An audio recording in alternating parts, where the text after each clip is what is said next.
Welcome to the Satori Lifestyle Satori Masters podcast, the ultimate resource for ambitious, hardworking school owners that want to get their business and their life to the next level. My name is Dave Kovar. I'm a lifetime martial artist, business owner, speaker, and author. My goal is to empower listeners with the knowledge and the tools they need to break through barriers and really get their business and their life to the next level. Thanks for watching and enjoy. Welcome to the Satori Lifestyle Satori Masters podcast. I'm your host, Dave Kovar, and with me today is a good friend of mine, a gentleman I've known for over 30 years, an amazing man, and this is Master Buzz Durkin. How are you, sir? I am excellent, Dave. It's great to be here with you. Oh, man, great to have you. You know, Mr. Durkin and I met through EFC, probably is early 90s. Does that sound about right? Yes. Yes, we just I've got so many stories to share, but first off, you run a successful school in New Hampshire, and you also have an association with how many schools within your organization? 15. 15 schools. 15 of my senior students are part of our group, and I'm happy to say that all of them continue to study here at the headquarters dojo. And so we have the Weijiro, I study Weijiro Karate, Weijiro Butoku Kai organization, and we have 15 schools. That's amazing, and you have like incredible tenure. Then we'll get to that later with your people. But how many black belts, Weijiro black belts, would you say you promoted? You probably know the exact number, but I wish I did know. But that's one things that shucks. I never kept track of it in the early days. Me neither. Don't you wish you did? Yes, totally. But thousands. Yeah, that's so cool, sir. And I know that. You've got some people that have been students of yours for 50 years. Yes. Which means that they started training with you when you were 5 years old, which is really remarkable. Exactly. Last year, 24 was the 50th anniversary of our dojo. Well, that's so amazing. I'm not too far. Go ahead. I even have a 50th anniversary. The students made a cookie, 50th anniversary cookies here at the dojo.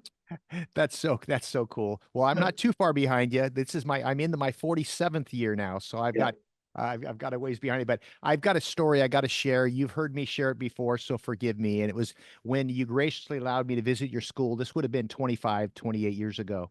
And my brother Tim and I were going to a bunch of schools and just kind of checking them out. And I remember getting directions to go to your school. And, you know, it was what's the town that's closest to you? Atkinson, New Hampshire. That's where the school everybody knows where Atkinson, New Hampshire is. Just right. Population's 3,000. Yeah. So anyway, we get to there, and the directions were literally, okay, go down the dirt road. You'll see a big red barn. Drive past that. You'll see a tree over there in the corner, and usually there's a big old, cow. Take a left, and then when you think you've gone too far, go over the other mountain. You'll see a stream, and it's like that was the directions, the middle of nowhere. And I drive over this little knoll, and here's this gorgeous, amazing standalone dojo. Bonsai trees, just immaculate. It was like this amazing oasis. And walk into the school, it was like you built something amazing, sir. Thank you. So give me a little bit of a history of your martial arts. What got you started? That kind of brings us to where we are now. Well, I was a student at Boston College. That's where I graduated from Boston College. And at that time, the Vietnam War was hot and heavy. And I knew I was going to do a couple of years service in the military. I wasn't going to feign illness or go to Canada. So I just thought that karate, or martial arts, or karate at the time, would be something cool to know. I didn't know anything about fighting. I thought, if I'm going in the military for 2 years, wouldn't it be fun to just learn some self-defense? So that's what prompted. That was 1966. I took my first class. And I loved it from day one. Like you, I loved it from day one. I couldn't get enough of it. I went to the dojo 6 days a week. And a couple of years in the service, and I came back and still kept up my practice. And then opened the school in March of 1974. Wow. And from 1974 to 1988, we rented an 1,800 square foot facility. And the mission was always to build our own school and make it a place that any student would be proud to be. So that happened in 1988. We had 14 years of renting. And then in 1988, we built the building that you referred to, an 8,000 square foot standalone building hardwood floors, showers, the whole thing, and we've been here ever since. So I study Okinawan style of karate, as you know, Uechi-ryu, and that's what we do, and that's what we've been successful at promoting. So what really is remarkable that the guys that have been in business, you know, less time than that, and most of the probably most of the people listening, you were barely born by then, right? You know, and is that people weren't building their own locations in 1988. As a matter of fact, I don't know about you, I know you, because we've talked about this. This wasn't even considered really a livelihood until maybe the 90s. Like people go, "What do you do for a living?" How many times in your career have you had someone when they ask what you do, you say you teach karate, go, "What do you do? Can you do that?" I mean, have you heard that like what, 50 Oh, times or more? it used to be hundreds of times you'd hear that. You're right. And I think we were definitely one of the first in the country to build our own place for the purpose of teaching traditional karate. Yeah, remarkable. Even by today's standards, it's a remarkable studio. Now we have all these beautiful locations all over. It's not Yes, uncommon for people to, you know, have their own dojo, as do I. You know, I own my building and right. whatnot. But that was just like in 1988, that was unheard of. That's incredible. Yeah. Yeah, and I wanted to do it, and we bit the bullet, and thankfully it worked out. Incredible. So what I would like to kind of, you know, you're good at all aspects. Clearly, you've been in business for 50 years and we can learn a lot from you as I have. But one of the things that you're known for, and rightfully so, is your retention because you're out in the outskirts of a small town and I think you draw from what, 20,000 people or something? Yeah, yeah. Yes. And you've got several hundred members, but some I don't want to put words in your mouth, but my memory is sometimes you might only enroll 3 or 4 members in a month. Is that fair to say? Fair to say. But yet you have hundreds of students at your main school. The only way that happens is having an amazing quit rate. You have an amazing quit rate. So that's really where I would like to focus some of our conversation is what do you do to have this retention that keeps people coming back not just for years but for decades? Well, I think our philosophy is we teach people first, martial arts second. So everyone that comes in has a heart, soul, feelings, emotion. We latch on to that first. We teach people first, martial arts second, not the other way around. Second part of our philosophy is we think long-term and think in human terms. If I make a decision today, what's going to happen 5 months from now, 5 years from now, 15 years from now? And I'm always dealing with human beings who have feelings, emotions, heart, and soul. So we always think long-term and think in human terms. And that's been the foundation of our philosophy, really. Yeah, well, so that's okay. So give me some tactical stuff, and I know firsthand because through the years I've gotten more than one handwritten card from you. I've gotten these just gracious gifts from you, just out of the blue, unexpected, and really, I think the term that we learned, maybe he didn't originally say it, but we both learned, I think, from Mr. Gokinos, you know, a mature mind gives without remembering and receives without forgetting. And I feel like you do a great job of that. So give me some tactical things. Like I'm a school owner. Okay, I get that. I'm going to put the human first. That makes sense. You know, teach people first, martial arts second. But give me like a strategy. Give me something that I can do that can kind of be an example of what that might mean. Means constant communication with the people. We have a list. If you want me, I can go through them quickly. We have a list of that might articulate this, but list of do's and don'ts that we do. Sure, absolutely. And the Durkin's Daily Dozen of do's and don'ts. I'll tell you what, I have it in front of me as well. Oh, do you? Because Marcus, so let me give the don'ts and then you give the do's. That'll be fun. Okay? Does that sound like a plan? Yes, all right, sir. Here's the first don't. Don't think of work as a transaction. Do build relationships. So even in the exchange of tuition, it's about the relationship. It's about the personal feeling I have with that individual, not just a transaction. Love it. Everything's relationship. Okay. Don't assume anything. Any trouble that I've gotten into is because I assumed, oh, I thought you meant this. Oh, I assumed that you wanted to do that. So constantly communicate. Don't assume. Constantly communicate. You know what's amazing? How many times I've been mad at one of my team members because they couldn't read my mind. You assumed. Yeah, I assumed. Like, Yeah, don't me you? Yeah, too. like, no, I never explained. I just assumed it. And also, what's interesting is that it's so easy to forget that communications really the responsibility of the communicator. Meaning, if I hear in my student body a bunch of people, there's no classes because there's a belt promotion that night, and a bunch of people show up, guess whose fault that is? Right, That's my fault, right? Yeah. right. Right. Right. Next one. Don't be short-tempered and abrupt. Don't be short-tempered and abrupt. Do have infinite positivity and infinite patience. So IP of the two words we were infinite positivity, infinite patience. So how do you like, what would your be advice to somebody? Like, I know that's super important on the mat. What would you tell someone that's got a 7-year-old kid that is just always acting up? How do I put that to work? Well, we lead by example and try and always be these two words, which I get a kick out of, affable and unflappable. So always be in a good mood. Think of the positive side and be unflappable. Don't let the little kid get to you. If that little kid gets to you, that little kid has won. So be affable and unflappable, and people will pick up on that, and they'll like the fact that you're always in a good mood. You don't let the little things bother you, and you're just unflappable with the. I And absolutely love that, man. And one of the things that I'll share when I'm doing an instructor's college is I'll say, how many guys have ever lost control of your emotion when you're teaching a group of 4 and 5-year-olds? And of course, half the hands go up quickly, the other half go up reluctantly. We've all done it. And then the follow-up question is, does that help you teach a better class? No, it doesn't. Those kids will eat you alive. Also being unflappable, not only is it the right thing to do, it makes it funner for everyone. And you're going to have once you lose it, man, yeah, then you and lose your what class. happens? What happens when the parents see that you're like that? They want their child to be like that. They want their child to be affable. They want their child to be unflappable. Don't sweat the little things, and they're all little things. So we're teaching the parents as well, and that those qualities, being unflappable, being affable. If I'm a parent, I want my child to have those qualities, and that'll keep them coming to you.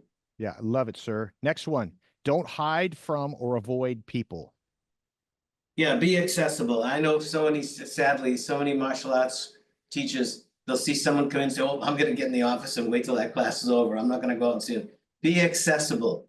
Like there's not a class that doesn't go by still in this school where I'm not teaching in the kids' class. I'm in my office. I get up and say hi to every parent, shake it, every younger sibling that's not watching the class, every adult student that comes in, I greet every night. I don't care if we have 40 people in class. One way or another, I'm going to get around, shake their hand, and thank them for coming. So that I think it's critically important to be accessible instead of slide.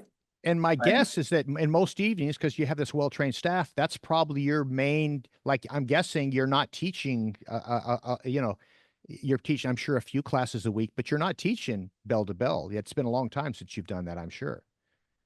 It's been a long time since I've taught the children. I mean, but the idea is still it's my name's on the building. I'm the sensei. I love to get out there and I think people love it too. Mhm. The students who come in. Well, no doubt they do. All right, here we go. Don't expect gratitude. Don't expect gratitude, but do always show appreciation. If you do something nice, do it for the sake of being nice. Do it for common cause. That's the way you are as a person.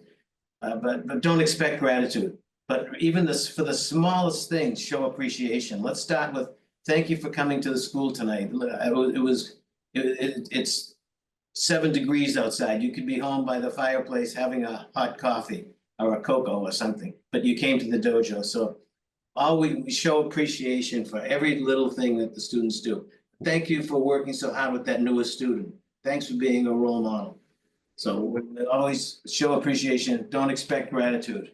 I love it. And by the way, never once in my career have I ever been able to say it's 7 degrees. And you came anyway, because the coolest it'll be for us was maybe 32. So not quite the same. I haven't had an opportunity to go to Zelfi Ahmed School in Pasadena, Texas Love over that the guy. weekend. He's We love amazing. Zelfi. And Yes. Judy dropped me off at the airport, 7 degrees here in New Hampshire. And when I got off the plane, it was 80 degrees in Houston. It's a big difference.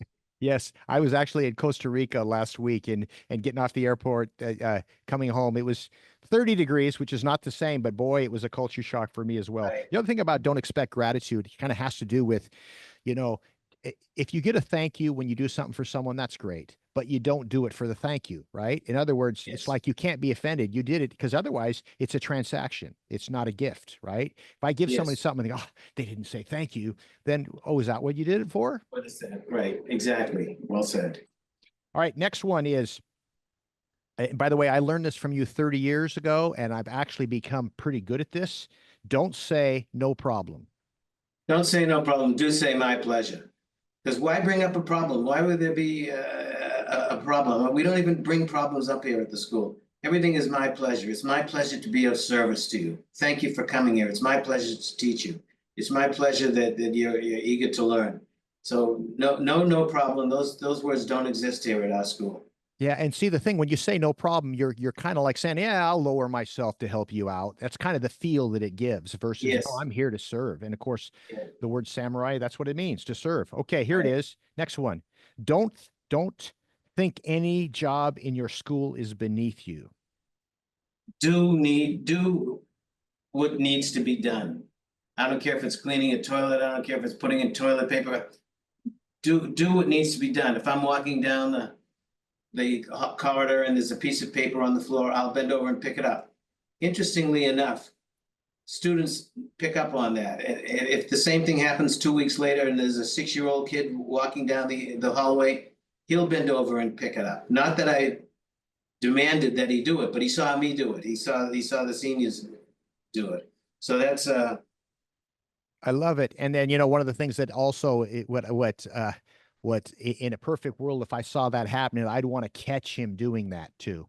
I'm going to reinforce that. If I do happen to see him picking up that paper, I'm going to walk up and I'm going to say, "Hey, little Johnny, that was so cool though what you did." So we can reinforce that good behavior. absolutely bingo. Absolutely right. All right, next one. Don't run your school like a democracy.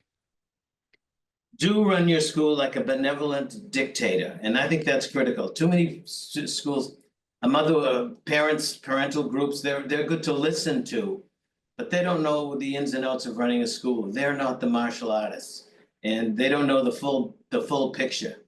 So it's good to listen to them, but I think that the two key words are benevolent, be well-wishing, be a good person, be sincere, but be a dictator. You got to be a benevolent dictator. Should be how you listen to people. But I think instead of running it as a democracy, will only get you in trouble. You're the Yep. head honcho. You're the sensei. You're the sifu, and I think that's Yes, critically sir. important. Yes, sir. And that's once people really understand the meaning, it's like the benevolent is the key word there. Like Yes. at the end of the day, Yes. you're going to make the decisions. You're going to do it with the best of intention for the people around you, but it's not going to Exactly. be a decision by consensus. That's just not going to be. It's not going to be it. Someone's got to. I totally 100% understand. Next one. Don't focus on money. Don't focus on money. Do focus on student service. Do focus on adding value. Do focus on taking the best care of the people who are with you, and the money will follow. I remember there's a quick story. The first time I met Mr. Coquinos, God rest his soul, the first time I met him, he called me into his office and he said, Buzz, take care of your students. Take care of your students. Focus first on student service, and everything else will be okay. He says. Then he thought he was kind of had a good sense of humor. He says, if you work on customer service, student service, the money will come in the front door. The money will come in the windows. The money will come in the heating vents. That was Mr. C. But you must focus on students. So our focus, and let's face it, Dave, a great school brings profit to whom? It brings profit to the students. A Yes. great school brings profit to the students. It's not about, well, how much money can I make if I do this? How much money can I make if I do this? How much value can I add? And is the student really profiting from his being here? And if that is happening, the tuition is a no-brainer. Tuition And by just the way, the caveat I want to be really clear with everybody is that you're also charging. You've got the business systems that back that up, and meaning of the money will follow if the business systems are there. And it's for me like how I say it is martial arts first, teaching second, business third. It's like the business is super important, but you can't lead with the money. You got to lead with a service, but then you still got to make sure that you enroll people and charge a fair price. Of course. Of course. All right, next one is don't ignore anyone. Yeah, go out of your way. Do go out of your way to greet everyone by name. And that might be challenging sometimes, but do it. So do go out of your way. And people want that, the ability to feel special, the ability for you to take a personal interest. So nothing is as sacred or as fun as someone's own name. So good afternoon, Dave. Good afternoon, John. Good afternoon, Tom. So very, very important. Don't ignore anybody, even the people who like to corral you and talk to you forever. Always say hi to greet people. Very important.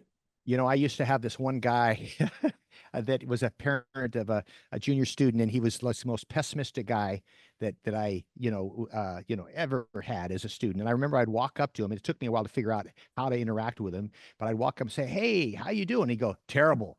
But thanks for asking." Let me tell you, and that was his line. That was his line. Terrible, but thanks for asking. And I remember the first few times he drew me in. I go, "Really? What's going on?" And it was life. It was just life. It was his, but it was his interpretation of it. And so I also knew that I can't just ignore the guy. So what I would do is I'd go out of my way to walk by and say, "Hey, good to see you, man," and shake my hand, look him in the eye, but not slow down my walk whatsoever, because I didn't want to get sucked into his negativity. Perfect, perfect. Greetings are important, but be careful. So, Dave, how you doing today? Oh, my dog died. I'm getting divorced. And meanwhile, you want to talk to 10 other people versus exactly what you said. Great to see you. Thanks for coming to the school today. I'm happy you're here. Comments like that serve you in a higher purpose. Yeah, I think I learned it from you probably, but to not ever say, "How are you doing? Good to see you." Like I do it in the morning when I see the guys at the gym when I go to, and I don't, "Hey, good to see you." I never say, "How you doing?" Because you never know. First off, do you really mean it? Is if you too, you got to give them some time to let them answer, right? But most of the time, it's as far as a greeting, it's not really what you meant because you didn't really have time to hear about how they're doing. Right. All right, one more or a couple more. Don't be bound by tradition.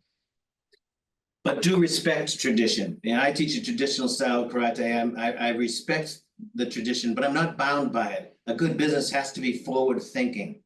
And culturally, things change, certainly from Okinawa to America. So I think it's very important to respect the tradition from which these martial arts come, but don't be bound by it. That's silly. Yeah, it's funny. It's like a line I heard somewhere is, respect tradition, but don't be stuck in the past, right? Things evolve over time, and you're silly not to acknowledge that. Okay, last one on this list. Don't be timid about anything to do with your school, including tuition. Well, I think people come to a school and come and study with me. I'll teach you confidence and I'll teach you how to be bold and confident. But I don't have enough confidence in my own ability to charge what I know I should be charging.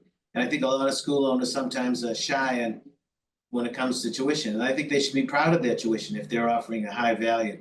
So that idea is don't be shy about anything, including your tuition. How can I believe that you're a confident person if I can sense that you're reluctant to tell me how much it costs?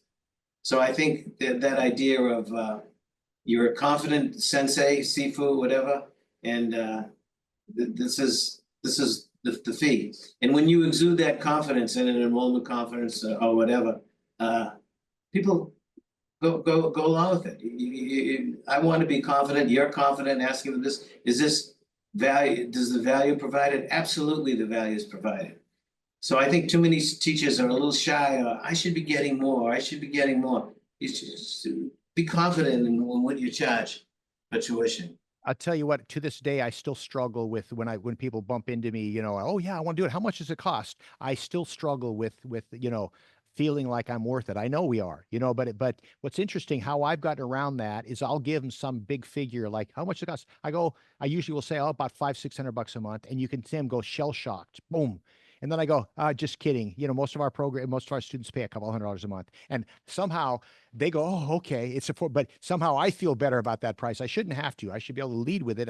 But I'm working through it. Hey, I really want you to share a story that I've heard you share before. And let me set this up a little bit. I am a fan of kata. I know a lot of kata from a lot of different styles.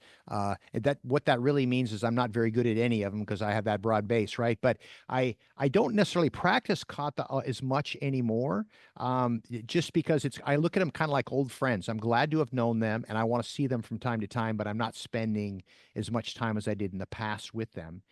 But it's kind of like I remember. I saw a poster for a Harley Davidson, and there was a guy riding a Harley Davidson, and the caption was, "If I have to explain it, you wouldn't understand."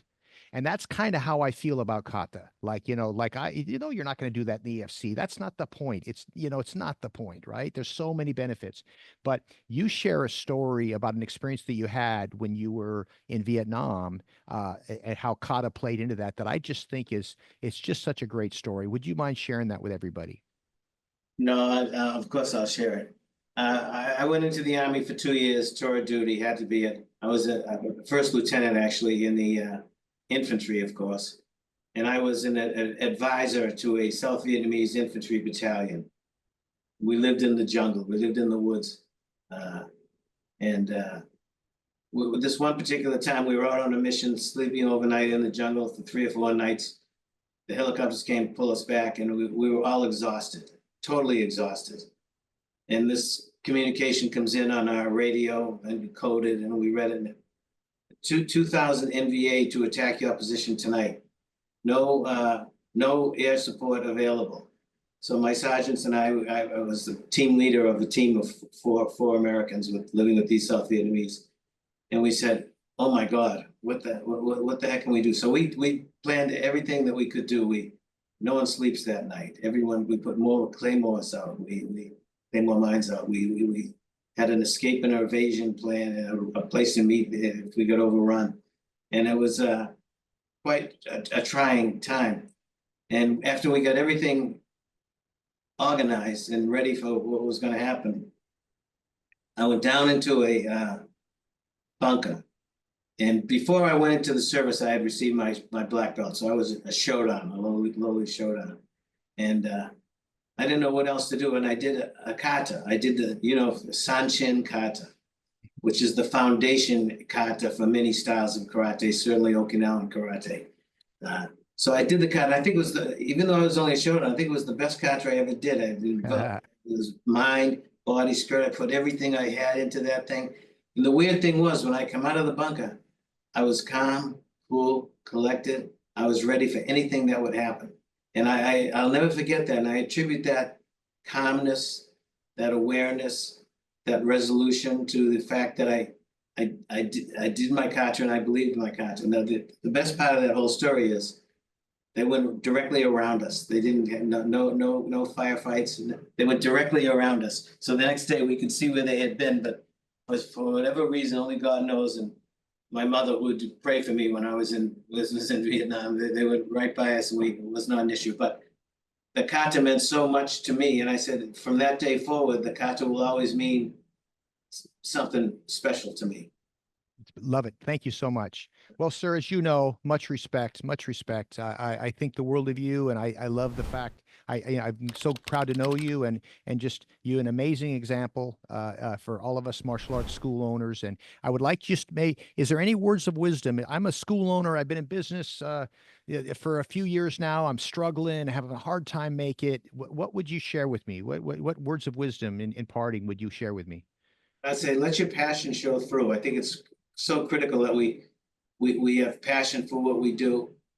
I think you have to do 3 things. You have to teach something of value, teach something of worth, no fluff.